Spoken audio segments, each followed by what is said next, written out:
Okay, this evening, why we have, it looks like 3 of our 7 candidates are here this evening. So on your right is Linda Freedy.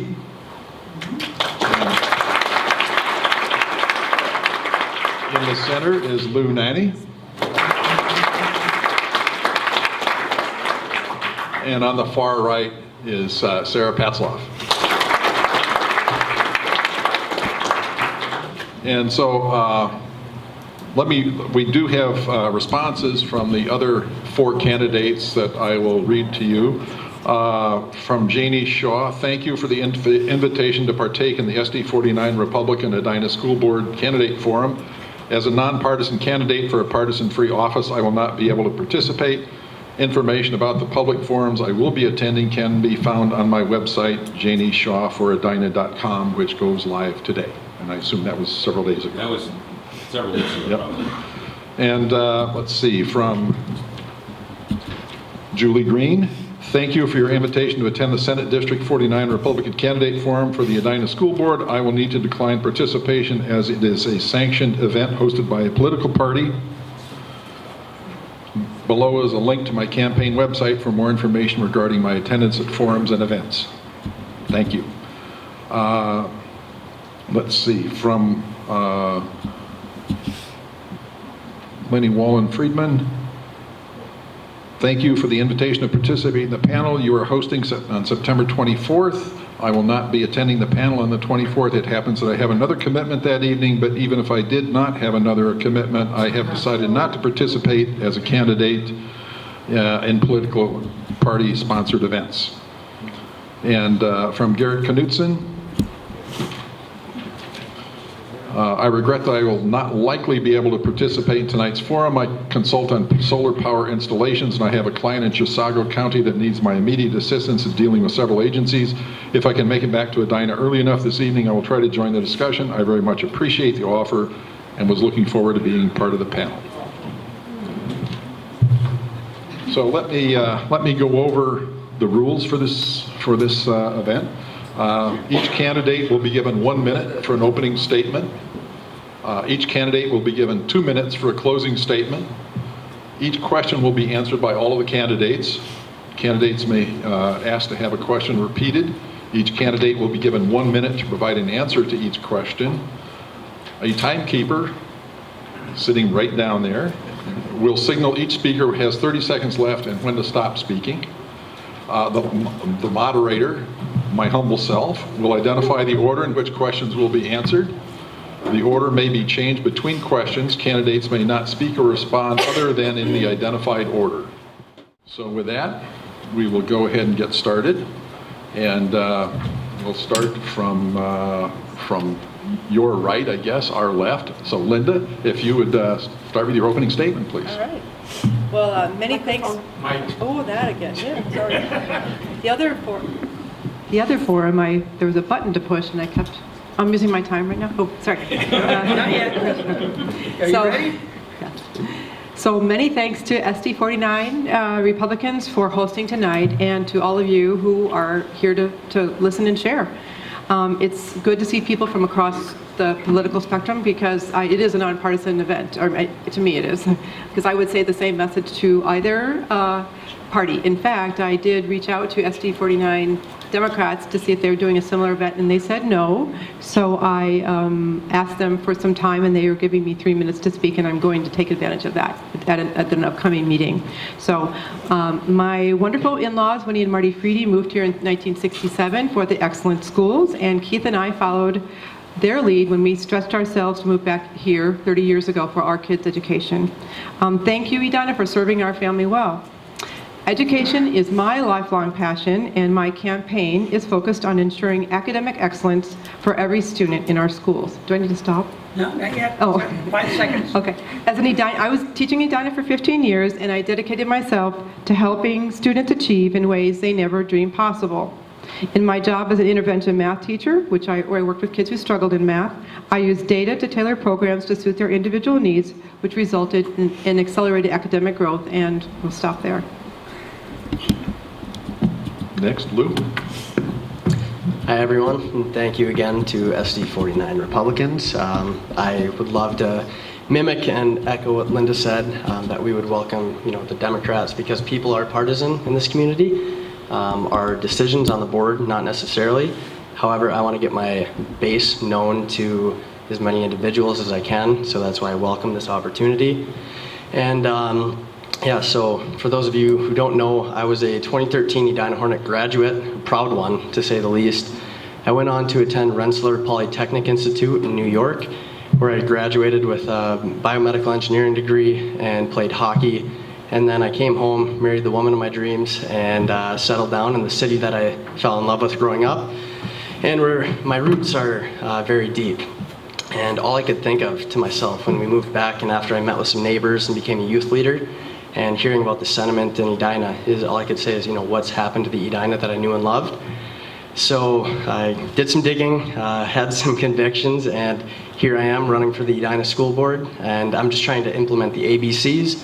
Very simple, academic achievement for all, base our decisions off of data as well as have board transparency, and create multiple paths for all students to ensure all students can reach their full potential.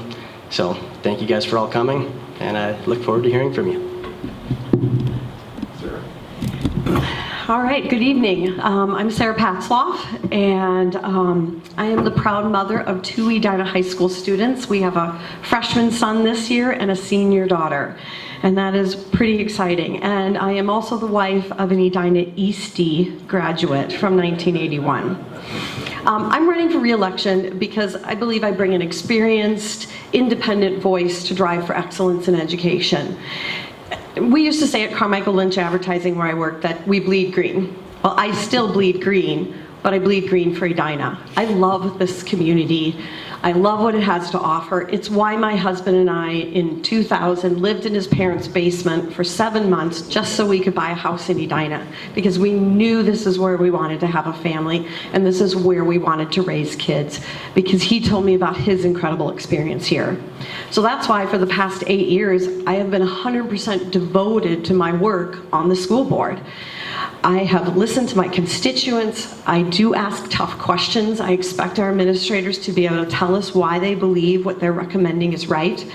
And I've continued to be engaged across the district, going to all the various sites and making sure that I understand what's going on. So that's why, if I can earn your vote, I would love to continue my work on the Edina School Board for 4 more years.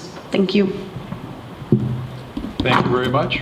I'd like to remind folks, if you want to ask a question, there are cards on the table. Please fill out your question and raise your hand if you want them picked up. Mr. John Metal will be around, and we'll have more cards available also. Okay, let's go ahead and start with question number 1, which is fairly straightforward, right after your introductory remarks, but you might want to add to it. But what compelled you to run for the Edina School Board? So let's start with Sarah. Well, I actually ran 8 years ago for the first time, and what compelled me to run then is what compels me to run again for the 3rd time. I was already a parent volunteer and very active in the community, and I saw that there was a need and that there was a place for parents to serve and give back to our community. And even then, my kids were very young. They were only 1st and 4th grade. But I felt that this was part of what you do, community service. And this is a community service job. We are here to serve you. We represent you. And that's why I took this on, and I got a lot of encouragement because people knew I'd been on Community Education Services Board, I'd been on the Parent Leadership Council, I'd been on the PTO, at the at the Family Center, at Highlands Elementary. So I was active in the community, and I wanted to be a voice for you at the table. And so as I embarked on this, and learn so much more about our great community and our great schools, it's been a real honor to serve for 8 years, and that's why I want to continue to do that work. Thank you. Yeah, I'm running for school board because first and foremost, I want my son to be a Hornet, and I have baby number 2 coming April 2nd, and I would love him or her to be a Hornet as well. The reason why I threw my hat in the ring was kind of a culmination of a bunch of different things. First and foremost, hearing about the mass exodus primarily from my neighbors in not like the glamorous neighborhood or anything, but I live in a small 2,000 square foot home, and some of my neighbors are sending their kids to private school. And at this point in my life, I can't necessarily imagine that, paying an extra arm and a leg to pull them out of the Edina school system. So that, on top of being a youth leader at River Valley Church and hearing about, like I was saying, the sentiment from not only the Edina hockey players, but Minnetonka and Eden Prairie, Edina was just a punching bag in those instances. And I just want to make sure that Edina gets back to the, we have to love to be hated. We don't want to be accepted by everyone. We've been hated for the last 50 years, and finally we're loving our acceptance. So I want to make sure that, Edina is a place where we're first. I feel as though I can be a unique voice for students, parents, and teachers because I am all of those things in Edina. I taught here for 15 years. I worked with children who struggled in math and loved every minute of it. My children thrived here. And I feel as though I bring, again, I tutor now. I tutor many students from across the district, several elementary schools and one of the middle schools. So I have my finger on the pulse. I understand the systems from inside out. I was drawn into this because I had an interest in how math curriculum was going to be implemented, new math curriculum was going to be implemented. And I attended my first school board meeting and watched them at work and thought, I think they could use an inside voice. I understand things in a way that maybe a typical person wouldn't, and I think I can help them. So that's why I ran. Thank you very much. Question number 2. You have a question? Yes, I have a question. Okay. So 24/7 Wall Street identified the best school districts in each state. Minnetonka was identified as the best in Minnesota. Do we have any idea what they are doing that Edina should do? Who goes first? Lou. That's a great question. Quite honestly, no. I mean, I think we have all the moving pieces and parts because, there haven't really necessarily been a huge shuffle in Edina school system. I just feel like we're misstewarding a lot of our resources, and quite honestly, I feel like we're letting the students off easy. Hearing that, grades are 10% homework and 90% tests, which you can retake, I think is doing our students a disservice. I highly doubt Minnetonka is doing that. But from a personalized learning standpoint, there's no public school that has shown that it works. So I think we have to not be the test subjects of Minnesota. We have to only implement what's tried and true. Linda.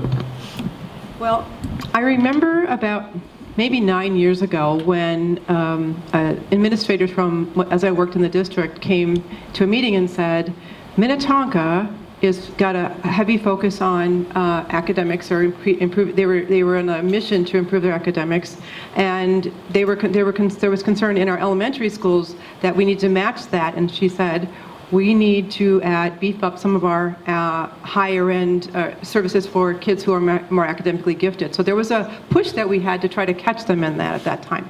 Now, as I look at it, I feel as though they're focused on individual growth across the spectrum more than we are. In other words, I think they've beefed up services for intervention more than we have. They've also beefed them up on the other end, and I think that there's attention to growth for every student, and I would agree that would be something that we should focus on. I'm not saying that we don't focus on it, but I think a hyper focus on growth for every student would be appropriate for us as well. Sarah? A couple things. I know a family who moved their kids to Minnetonka but live in Edina. And one of the things that I've heard shared about Minnetonka that I really appreciate is that they have a saying that we're all skippers first. Go out and do your best and be your best. And it's not about putting kids into groups or categories, they're all skippers. The other thing that I think Minnetonka is really focused on is having pathways for kids. So having multiple choices of courses that they can take to advance their learning at whatever level they are at. They meet kids where they are currently. So kids who need extra help, kids who are needing advanced work, they're focusing on that and they're making sure those kids are growing. Because if a child is not at grade level, their growth has to be significant compared to a child who's at grade level or who is already at advanced level. They also do some unique things with partnerships, which one of the things that I've been impressed with is that they went out of their way to work with another school to help kids with dyslexia and some other things. So, thank you. Ready for the next question, okay?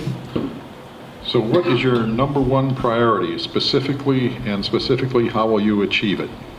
So let's see, we'll start with Linda again.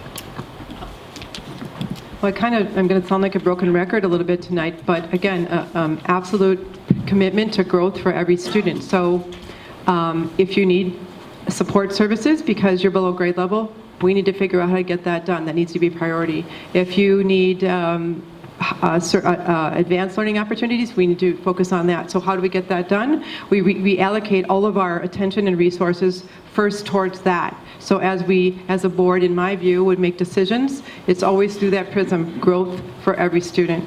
As we look at all, obviously money's an issue in this, orient our money towards that. Our training, professional development, oriented toward academic growth for every student. Thank you. Let's see, Sarah.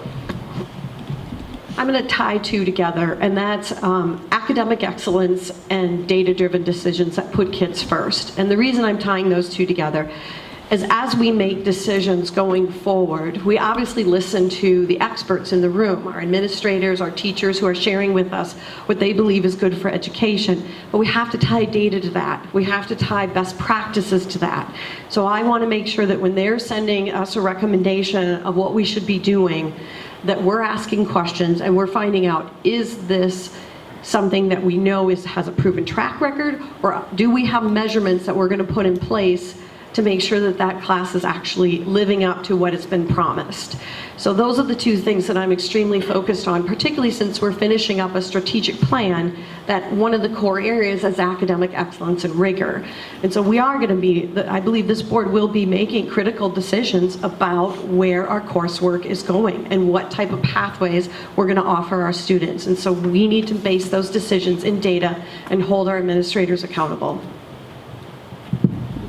Well, there's really not a whole lot left for me to say there. I guess a cord of three strands can't easily be broken, but I guess first and foremost, I think the most important facet that the board has to tackle, and myself particularly, is to create multiple paths for each and every individual to succeed, because we're in a time of life where not everyone needs to go to university, so we need to make sure that they're ready to go to the real world, and they're not going to be doing that if K through 12 is extended daycare, so we need to make sure that they're being challenged, whether that's homework or just implementing new academic rigor to make sure that they're being pushed to their best of their abilities. And at the same time, we can't hinder those who are striving for Harvard, Yale, Princeton. We have to make sure that we're pushing those individuals and allowing them to reach their full potential, and that can easily be done in high school and K through 12.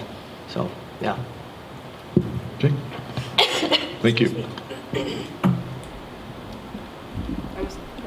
You're done. You're done. Okay, yeah. Sorry. The moderator gets engrossed in the conversation. So, okay, here's the next question. Given the achievement gap between students, what do you believe is a strategy that is able to close it, that actually has the potential to be more than just another program? So let's see, Sarah. Well, the achievement gap is something during my almost 8 years of being on the board is something we have not closed. And that to me is very disappointing because as a district, I know it's been a priority. We don't want to continue to see the achievement gap based on whether it's race, socioeconomic status, or special education needs. But the question that I have to ask back, being that I'm not the educational expert and I'm not writing the programs, is why are we seeing this? Why do we not see that gap closing? And then what are we doing and why is it not working? If we're implementing plans that we believe are going to help close the achievement gap and they're not working, why are we continuing them? And I've asked this publicly in meetings. We need to review the programs that we're currently using and find a better way to do this. The main thing to me is we have to hold all our kids up to the highest expectations possible and expect that all kids can learn, because we know they can. It can be done, and there are other districts closing that gap more than we are, and we've got to focus on it in Edina. Thank you. Lou?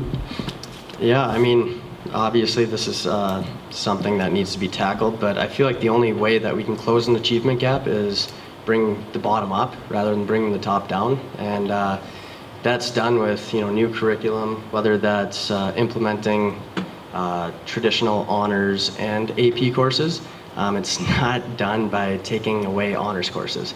That's just my 2 cents. I went to school with a lot of even first generation high school graduates, and they were absolutely killing it in the classroom and killing it on the field. And I just think that, there's a right place and time for everyone. And from the achievement gap, if someone's unbelievable in math but struggles in English, I feel like there should be an opportunity for them to challenge themselves in both of those areas. Linda? Well, this is an issue near and dear to my heart because I was an intervention teacher, and I feel as though I was successful in my work moving children from below grade level to, in many cases, well above grade level. So I believe that every child can learn, and improved it every day in my work and with my colleagues. I think this is a tough issue for affluent school districts. Frankly, there are no school districts in the United States that don't have an achievement gap except a place like Detroit, where they have none because everyone does poorly. This is a big deal. This is a big deal for us, particularly affluent school districts, because if you don't offer options across the spectrum, especially for high potential disadvantaged or minority children who might not have I'm not in any way suggesting that all minority children, of course, don't have opportunities, but I'm saying disadvantaged students that would include some of those kids. Within the school, if you do not offer that, they don't have maybe other options. Affluent parents can go outside the system, and the research indicates it, and it indicates it in our world, that people work outside the system if you don't offer the options within the system. So this is like a huge thing for me. We need to offer opportunities for advanced learning, and we also need to support kids who aren't at grade level. And we also, of course, need to support people who in the middle. So. Thank you. Okay, our next question. If MCA scores are not a sufficient indicator of academic excellence, what would be other quantitative measures of academic proficiency? And so let's start with Lou. Well, that's a great question. I mean, there's a lot of ways to quantify this, whether it's ACT, SAT, MCAs, but in Edina, a lot of people have the resources and a lot of people have gone to get tutoring.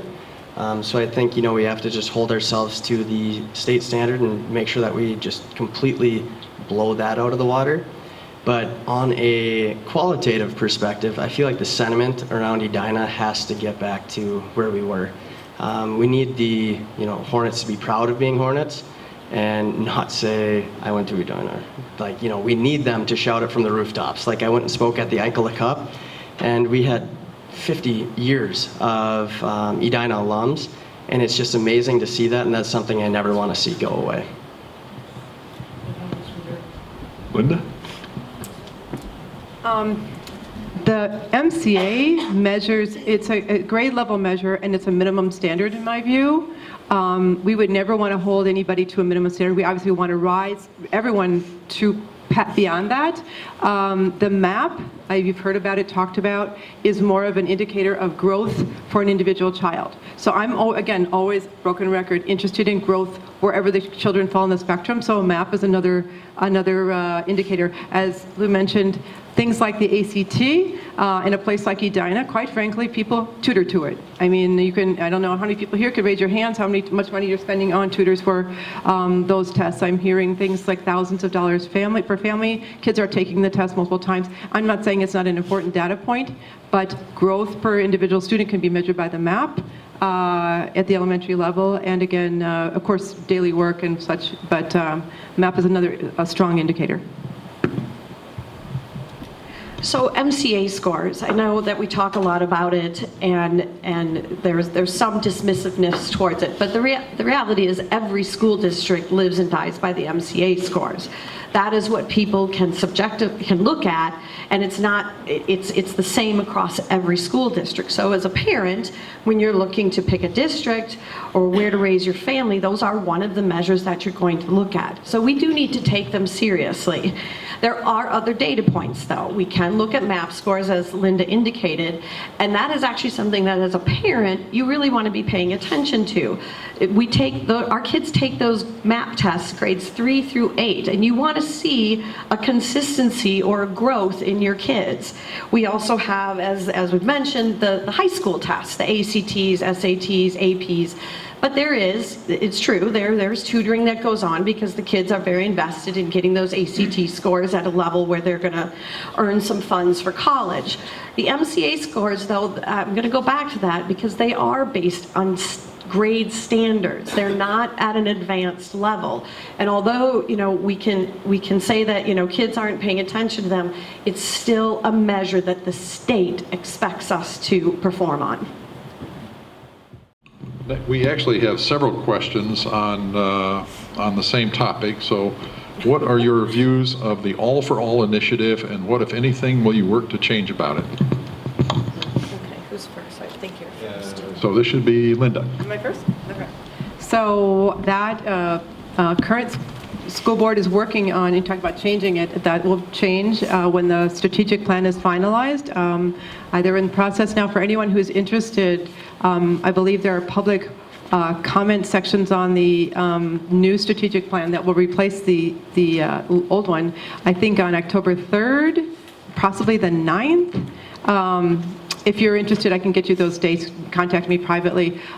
So the new strategic plan will replace that, and that should probably be, I think it will be finalized before the new board is seated.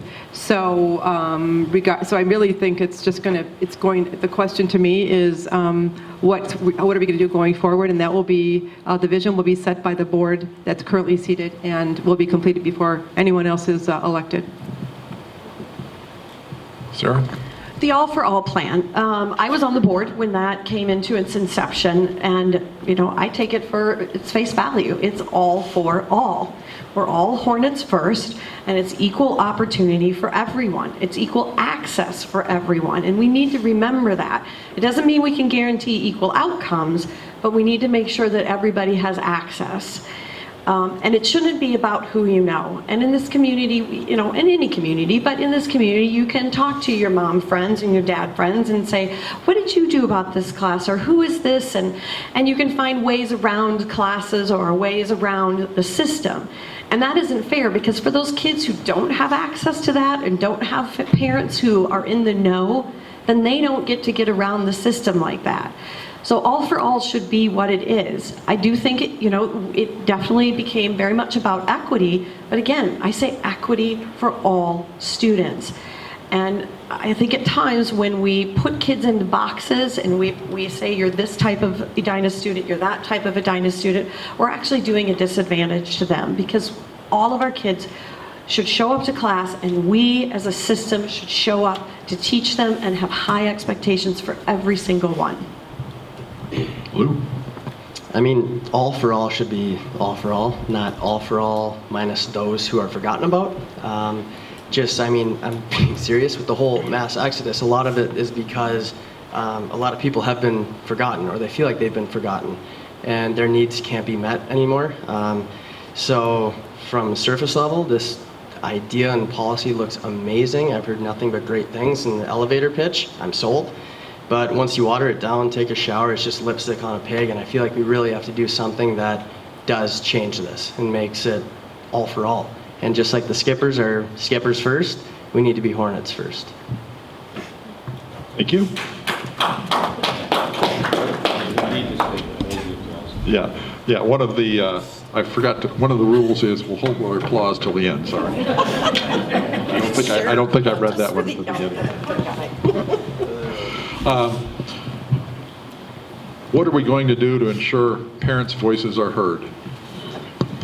And let's see, Sarah, yep. This one's easy for me, and it's in my wheelhouse. It's what I've done for 8 years. It's what I will continue to do. This is the fundamental part of our job, is to represent the community. District 273, the parents, the kids. The administrators have their job, the teachers have the teachers union. Everybody has their representatives, but the parents, the community, we are your voice. And our first job is to listen and make sure that we're fully informed when we come to the board table to talk about issues, but that we've heard from you.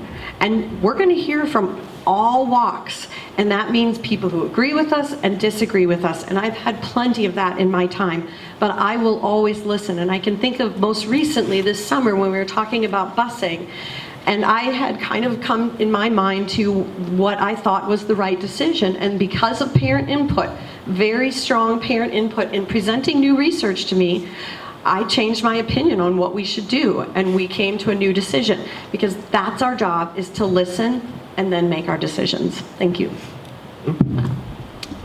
Yeah, and I mean, in order to make sure the parents' voices are heard, we have to make sure that the kids are heard.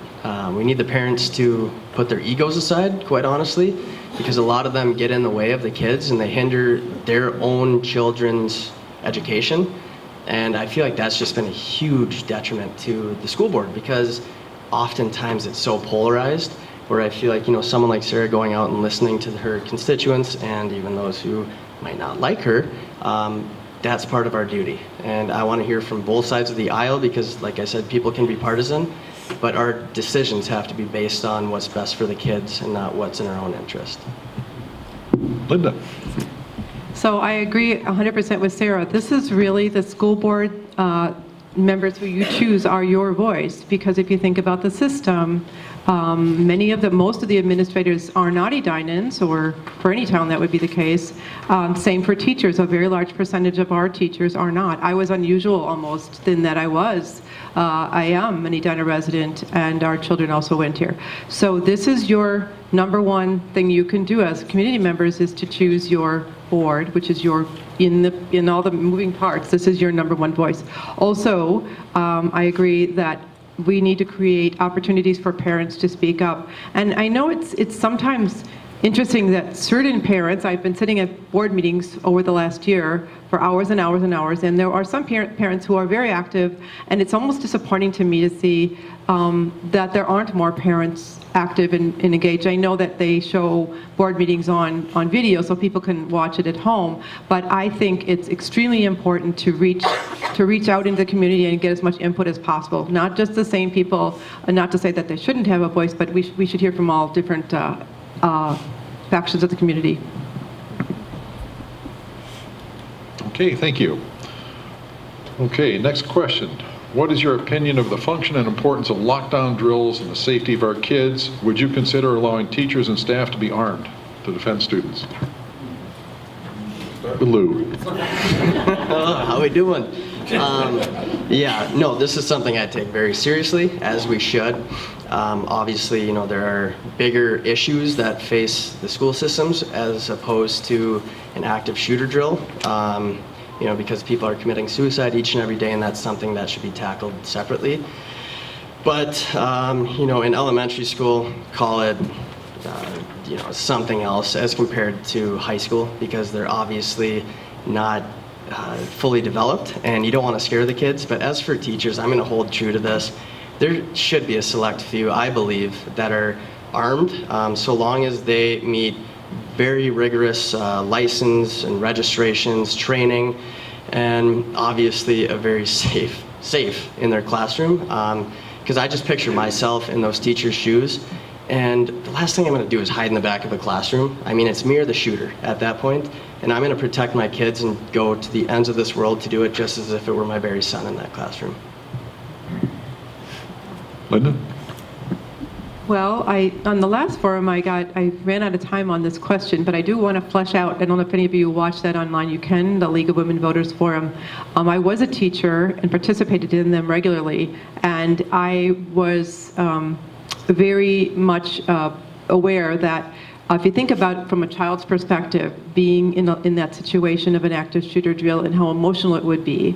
And I had a concern always when we would end the drill and then it would be an announcement, well, thanks, everybody did a great job, almost like it was a checkoff item on a list sometimes. I'm not, at my school sometimes I would be a little concerned about that because kids have an emotional process to go through to come back to class. So I was always wanting to have a little more of a debrief session to get through that emotional part of it. Think about it, again, I grew up in Chicago in the 1960s and we were told that Russia had atomic bombs aimed at us. And I remember laying awake at night worrying about a bomb hitting us. So I look at it from that prism, what it's like for a child. Regarding armed people in the schools, we have them already. We have a police officer all the time at the high school, and we have another police officer that goes where needed in the rest of the district. So we do have we coordinate with the Edina Police Department to have, and we have armed police officers in our buildings. That's already. Thank you.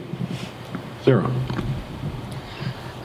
Well, as a board member, I was part of a closed work session because we don't want the bad guys, as you would say, to know what we have in place to stop people. But a little over a year ago, the board was updated on our crisis response plans within the system. And the ones that, of course, the parents know about are the lockdown drills, fire drills, etc. And these are all things that our kids do need to understand, sadly.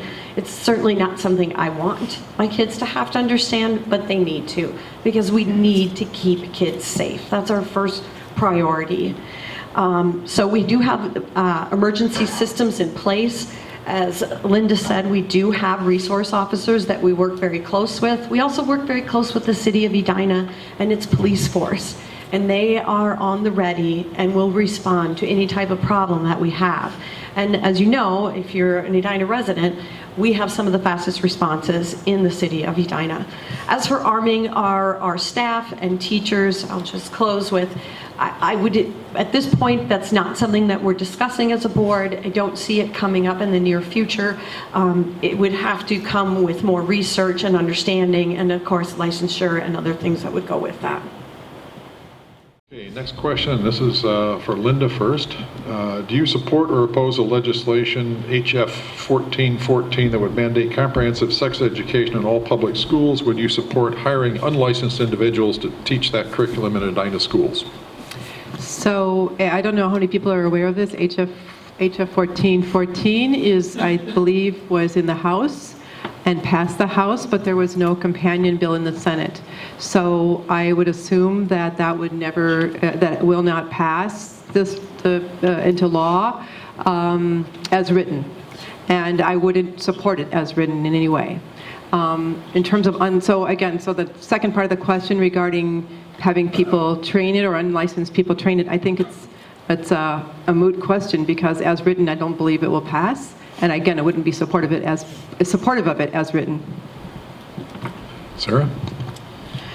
Okay, so the first part, Linda's already alluded to the fact that this came up in the legislature. We're going into the second year of the biennium in the legislature, and it is policy year, so clearly this will be pushed again. I doubt that it will come out at the Senate, so it will be delayed again. Bottom line with this one is, in terms of legislation, I believe in local control. So whatever legislation is tied to something like this, would have to have a component that allows the school district to have a say in how something like this is implemented. Just like with math and reading, standards are set by the state, but we choose the curriculum and we direct that as a local school district. In this case, I think there's some controversial parts in this, and so I would hope that we would have the ability to then say yay or nay to this and how we would put this through. Lastly, as for unlicensed staff teaching our kids, absolutely not. I mean, we have to have licensed teachers teaching our staff. So, no, that is not something I would support. Lou? If any of you guys have sensitive ears, I suggest you close them now. But I mean, I looked at this and essentially it's soft porn, plain and simple, and it's just ridiculous.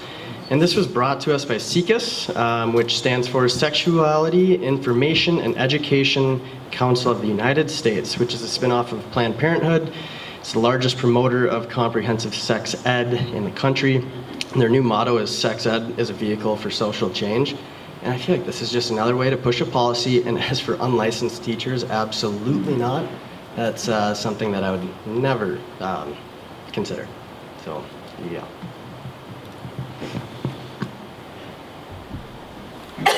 And let's see, we got everybody on that one, okay. Next, now as a follow-on to that question, someone wants to know how they can get copies of that soft porn. I rephrased the question a little bit. That's not really what they asked. Go to the library. You have some children in the room back there, be careful. It's disgusting. It is terrible. I think they want to see what is current in the schools. Yeah, the question is what is currently in the schools, I think, is what they're asking for. How can they, as a sort of a follow-on to this? question? Yeah, this is an actual question, yeah. So could you repeat it just quick for me? How do we taxpayers get copies of the sex education books, videotapes, whatever is being used in Edina schools now? Okay, well, Sarah. since this is not implemented in our schools, I cannot provide you with the curriculum that they're proposing, but I do know there's websites out there that have gotten previews of what they would suggest we use, and so I would suggest that you go to those websites and learn more about it. From a more policy standpoint within the district, I believe that anytime you're teaching sex education, that it's the parents' right to just understand what we're teaching and make sure that we've told them what is going on in a classroom for that year. So whether it's the 4th grade, when we're talking about changing bodies, up until 9th grade health, when we're talking about drugs and actual how you make reproduce and things like that. Because actually, I will admit I got caught out on that one with my own child. I thought I had covered all my bases, and through one of the topics, she came home and asked me a provocative question that I had not been prepared for. So I just want to make sure that we have policy that allows parents to understand what their kids are going to be taught that school year so that they can be prepared and make the right choices for their family. Lou, Can you repeat the question? how do we taxpayers get copies of the sex education books, videotapes, and whatever is being used in Edina schools now? As sort of follow-on to that. Yeah. Obviously, that's not something I know, and I'll be the first to admit it. But I'd assumed that these parents' kids are under 18, and during Welcome Week, they all have to sign off on things. So, it's in your child's hands, and I feel like all parents should have access to this to understand what's being learned and taught in the high school. Because when my son's of age, I'm going to want to go through school with him and make sure I'm understanding. Yeah, I'm going to be like Billy Madison. But that's obviously, it's not something I'm, I guess, in tune with. Linda? Hi, so, hi, we're saying crazy, whatever. Anyway, I'm not supposed to tell you this, when my husband speaks for a living, he says never tell people when you're not feeling well, but I'm not, sorry about that. So I took beforehand, and I think it's making me a little crazy. So I think, quite honestly, as when my kids were in school in Edina, I don't know if it was on sex ed, I think it might have been, but there was parent information night, and I found it hugely informative, and I think it would be a fantastic thing to do again. To present or offer a night before it's presented to children. It starts in 4th grade, I believe. It was always a buzz in my school when that week came, when everybody was talking about all this stuff. But I think it would be great to implement that again so that people could be comfortable. And then if they choose for their children not to participate, there's always an opportunity to opt your children out of anything that we offer in that area. Sarah? I answered it. You started, yeah, I'm sorry. Everybody's already talked, all right. Enough sex. Let's move on. What's your opinion regarding the value and challenges of diversity in Edina classrooms for staff, students, and curriculum? Can you say that one more time? What is your opinion regarding the value and challenges of diversity in Edina classrooms between staff, students, and curriculum? Start with me, I believe. Okay. Diversity is what makes this country great. First and foremost, we're a country of immigrants, And bringing that into the school system, I feel like, diversity means we all have different backgrounds, upbringings, futures, everything. And I feel like in this country, you have to be able to work around diversity and work with everyone. And I feel like that's obviously a huge asset to have in Edina High School, so long as we're stewarding it right and making sure that we're bringing everyone up, like I was saying. So long as it's for for the kids' best interest and setting them up for success in corporate America. I feel like we can obviously steward diversity in a very well and rounded manner. Linda?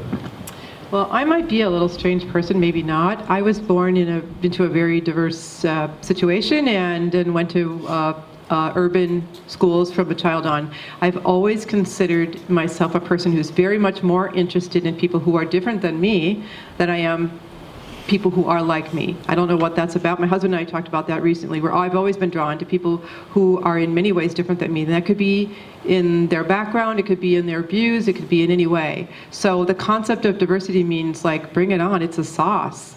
And I would want everyone to feel, we're more alike obviously than different, but I don't want to just hang around with people that reinforce my biases. I want to be exposed, and I think kids should always be around people who think differently, who view life through a different prism. That's doesn't even make any sense to me that it would be otherwise, but yeah. Sarah? I think it's important to have a diverse set of views shared with our kids. This is an educational institution. This is when our kids should be challenged and challenged back. And I think the biggest thing is making sure that they see all the different perspectives that are out there and can learn from them and also make their own thoughts from those opinions that they're hearing. I think, I have 2 teenagers. They will always give me their opinion, so I'm pretty sure most kids, if we give them the information and give them all the different perspectives, they can make that choice. I do think it's important that we expose them to a wide variety of educational opportunities and genres, and that they have voice and choice in what they're doing and what they're learning, and then again, in how they're forming their opinions. They're still young, and that's still very fluid. I think our biggest challenge often in a school district is wanting to offer kids every possible opportunity that there is, and we don't have the funds to do it because we do have to have enough kids registered in a certain class. But absolutely, diversity, it's how we implement that and allow our kids to find their voice. Next question for Linda. What's your position on charter schools? Well, I'm running for Edina Public Schools, and they're good laboratories. I think I look at them that way. When you read research about schools, oftentimes research is done in charter schools because it's a little bit of a more controlled environment. In terms of what I'm doing in this, and running for a school board, it has zero to do with charter schools, and I would want Edina Public Schools to be the school system of choice for children who live in Edina, or for other people who don't live in Edina. The point is from my perspective, it's irrelevant to this, the job I'm seeking, and from my perspective as someone who's interested in educational research, I'm just interested in the experiments that are being done in them. Thank you. Sarah? I guess I would have to agree with Linda on this one. It's really not part of the job. In the 8 years that I've been on the school board, discussing what other charter schools are doing is something we really don't talk about. They have their place in our state, and the legislature has allowed them to exist. But I'm here focused on Edina Public Schools, and my job as a board member is to ensure that we're delivering the best education so that when people move to Edina and parents are here, that this is where they want to send their kids. They don't want to send them somewhere else because we are offering the best education and experience for their kids, and we're meeting their kids' needs. That is our fundamental duty. Lou? Edina has been and should be better than all charter schools. Essentially, we are a charter school that takes on a 15% open enrollment, and we've done amazing over the last 5 decades. But, like they were saying and alluding to, it's our job to make Edina the best it possibly can be as Edina Public Schools. And to do that, we have to make sure that we're keeping kids here. You know, we had 399 individuals leave the school system in 2017. And with that comes, you know, around $8,300 per student. Some of that may be off because I know some were non-resident open enrollments and then went back. But still, it's going to be our job to keep students here and keep the Edina allure and make sure individuals want to go to Edina rather than the charter schools.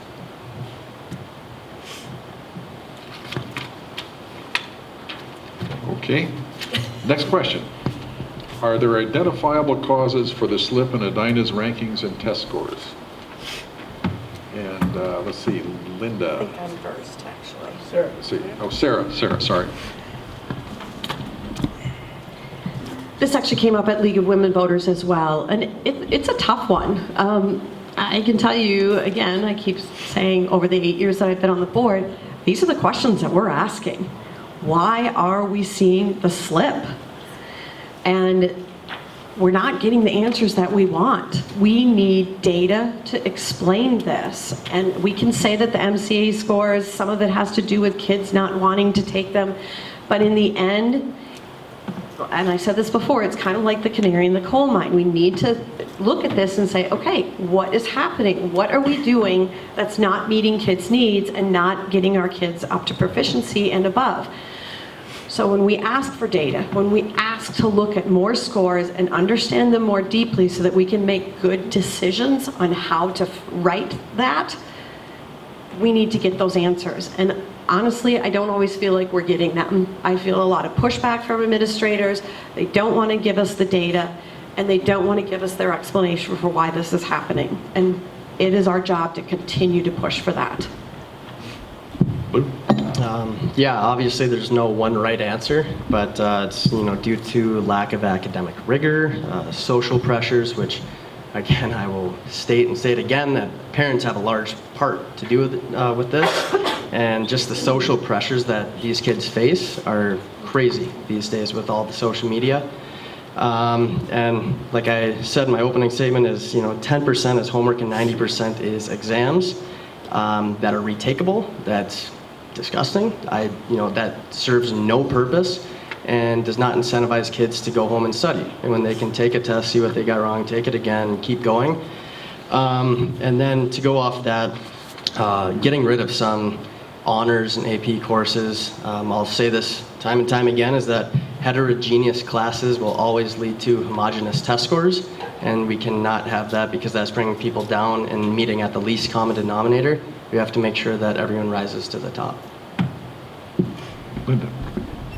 So I agree with both of you, or both Lou and Sarah, on different aspects, and I wish we had more than a minute to talk about this. It's really complicated and interesting. So data is the key to the whole thing, and I think that there's been a lot of, sitting in school board meetings, I see that, and in getting to know some of the school board members, I'm surprised by the lack of transparency and data across the building. So I would say that we should have, for instance, Hopkins, where our superintendent came from, they offer a 40-plus page report every year open to the community that slices and dices achievement, growth, everything across every different grade level, every different subcategory, gender, every different way you want to look at it, they do it, and they put it out for the community and for the school board. In our sitting in meetings in our school district and watching, I'm realizing that in the way that we present data, and that would include things like MAP or MCA or ACT, it's always aggregated in a way it appears that it's very difficult and frustrating to see where the opportunities for duplicating good things that are going on, and also difficult to identify where the problems are. So I think that the answers to these questions start with transparent data. Thank you. How can the school board avoid getting bogged down on a single issue of importance to very few people? Parens, squeaky wheel, parens. Oh. So we'll start with Lou. Can you just repeat it one more time? What can we do to not get bogged down? Yeah, what could the school board do to avoid getting bogged down on a single issue of importance to very few people? Prioritize. I mean, there's things that have to get done and things that don't.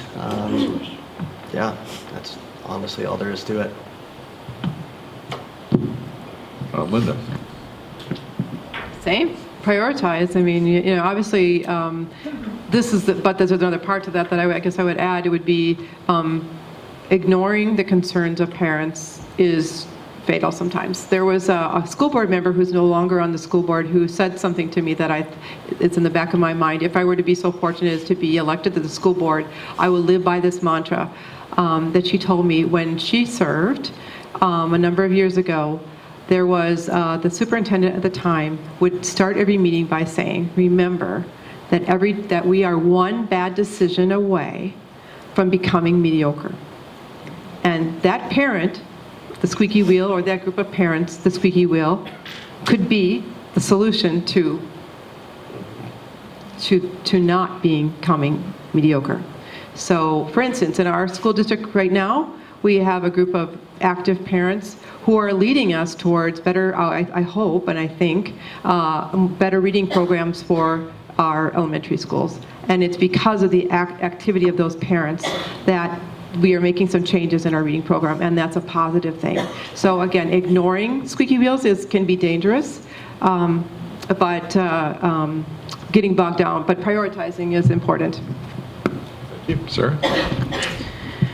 Well, we've certainly had this, I've had this experience many times over my 2 terms on the board. And I will always go back to what I share with my colleagues, is that I don't ever think that we can ignore a small group. I actually don't like it when people say, oh, it's just a small group of people, because we don't know for sure how small that group really is. You know, there may be the ones that are willing to come to the board and talk to us and share their concerns, but it could be a larger group. The bottom line is, because they're my constituents, it is my job to listen to all of the squeaky wheels, no matter who or what they are. And I do that. Now, it doesn't mean that we don't prioritize and that we still don't focus on the work at hand, but we need to think about those things, and we need to direct those to the right administrators. You know, here's a bus issue. How can we work on this? Here's an issue with a particular class. How can that particular school take this on? That is our job, to filter those things. And I will never be a board member who says, well, it's just a small group of parents, I'm not going to listen to it.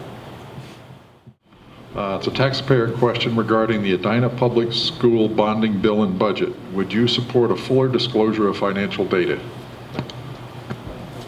Remember who's first? Who's first now? Linda, okay. Absolutely. So here's something of interest to me as a teacher, just retired teacher in Edina. So in talking to multiple school board members, I've learned that we have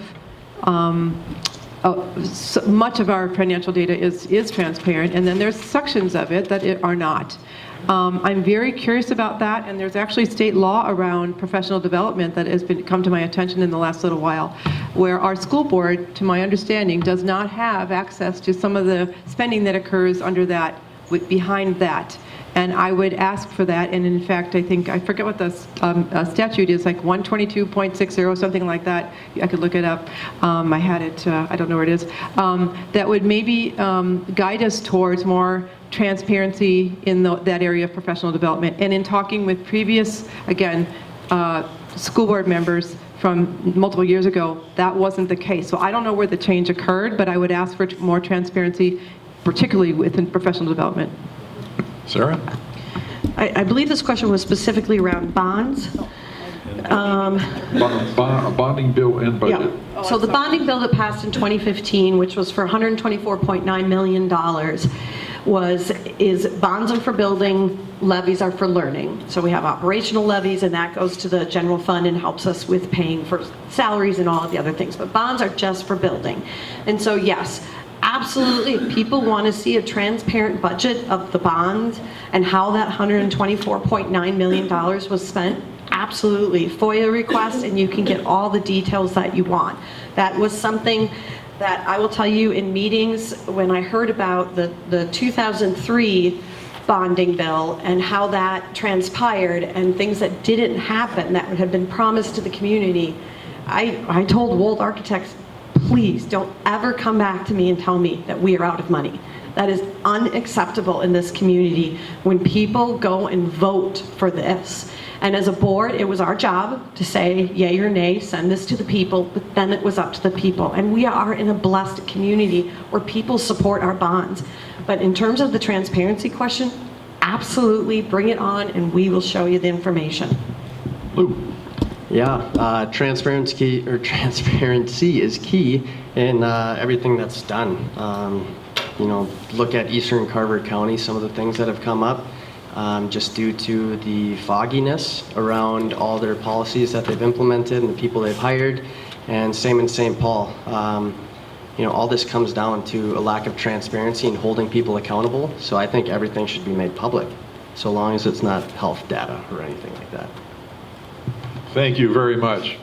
It's been quite informative for everybody, and let's have a round of applause for our panelists.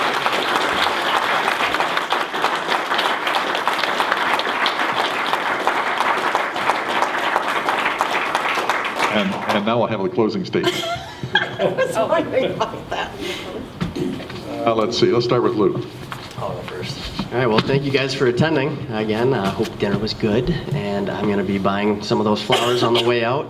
But yeah, I just wanted to say, you know, if elected, I'll offer, obviously, a unique and different view from the board, and this is both from the kids as well as from the parents. I want to make sure that, you know, the kids are getting their needs heard, their needs met. And I understand the challenges and stresses of today's Edina students, such as social media, navigating, all of that, you know, parental guidance and parental interference, mental health, balancing academics and extracurriculars. And Edina needs a school board that's broad and diverse in perspective, age, and background. I'll bring an energetic, analytical, and common sense approach to the school board. I'll ask the tough questions, demand student achievement data, and track outcomes to make sure that everything we do from there on out is the right decision. And I'll set high expectations for myself, our students, teachers, and the administration. Edina will always hold a special place in my heart. My mother was an elementary school teacher in Burnsville. She, you know, was a brave, but then she came to Edina where she married my father, which my grandfather and his wife, when they were like 19, got married. They moved down to the States in Edina, knowing that they were going to settle down, have a family, and they wanted to make sure that their kids were getting the best possible education. And this is where my brother and I attended, and I want to make sure that one day my son or daughter is able to be a Hornet as well. Education was one of the most important facets of my upbringing, and I know how valuable it is to the parents and the homeowners of Edina, and I just want to make sure that, you know, Edina is hated once again for being the best. Thank you guys, and I ask for your support November 5th.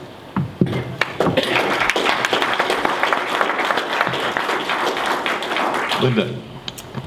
Well, as a student, as I alluded to before, I was kind of a poor kid. I attended urban inner city Chicago area schools, and also then we moved to rural Wisconsin when I was 12 years old. School was always my sanctuary, and I was inspired by teachers who pushed hard for all of us to dream big. My dream was to be a teacher, and actually I wanted to teach in inner city schools, but I was the first one in my family to attend college. When I got married, Edina was the perfect place for our family because the schools were partners with us as our kids soared, really. All we really did was have them brush their teeth and do their homework, and the schools partnered with us as they reinforced our message of excellence in all things inside and outside the classroom. This foundation set them up for success in college and in life, and we're exceedingly grateful for Edina and all that it represents. As a teacher here, I was privileged to collaborate with extraordinary colleagues, and many of whom have become lifelong friends, and many of whom are on my campaign team. Together, we demonstrated how to achieve significant academic growth with children across the spectrum. Over the past year of watching our board at work, and I've attended meetings, work sessions in some cases when I was the only community member, I kind of alluded, I said before, my takeaway is that I believe as a teacher, who understands the inner workings, particularly at the elementary level, I can help them. I understand achievement data. I've done extensive research on grouping practices in math and achievement gap issues in affluent suburban schools. I listen carefully to students about their experiences, because they're my thing, students, parents about their expectations, and teachers about their challenges. I'm forward-thinking and data-driven. I believe we need more transparency with academic data and budgets, more accountability, and that we must attach metrics to everything that we do to ensure that our outcomes match our intentions. I'm retired now. I still tutor, but I'm retired, so I have plenty of time to do the job. And I feel like I'm a voice for students, parents, and teachers, and I ask for your vote on November 5th. Go Hornets.